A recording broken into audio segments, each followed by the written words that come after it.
మామొచ్చాడు. Mummy చూడు ఎవరొచ్చారో మన ఇంటికి. మామొచ్చాడు ఈరోజు మన ఇద్దరిని చూడటానికి. ఎక్కడికి వెళ్ళామమ్మా? ఇన్ని రోజులు నన్ను చూడటానికి ఒక్కసారి కూడా రాలేదు. నేను నేనెంత మిస్ అయ్యానో తెలుసా? పోనీలే ఇప్పటికైనా వచ్చావు. లేదంటే ఒక 2 రోజులు చూసి ఎక్కడో మిస్ అయిపోయాడని న్యూస్ పేపర్ లో అడ్వర్టైజ్మెంట్ వేపిద్దాం అనుకున్నా. ఇదిగో చూడు నా కొత్తట ఎలా ఉందో చెప్పు.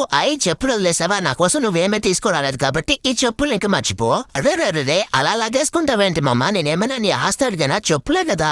సరేలే, ఎలాగో నా కోసం ఏమీ తీసుకురాలేదు, చెప్పులు కూడా లాగేసుకున్నావు. కాసేపైనా మసాజ్ చెయ్యి, అప్పుడే నిన్ను క్షమించేస్తాను. లేదనుకో మా వాళ్ళందరికీ చెప్పి నిన్ను చిత కొట్టిచ్చేస్తాను. జాగ్రత్త. ఏంటి మామా స్నాప్ పెడుతున్నావా? అలాగే నాకు కూడా నేర్పించచ్చు కదా. నాకేమో ఓన్లీ ఇన్స్టాగ్రామ్ యూట్యూబ్ మాత్రమే ఉంది. అదేంటో నేర్పిస్తే నేను కూడా డైలీ మా వాళ్ళకి ఒక స్నాప్ పెడతాను కదా.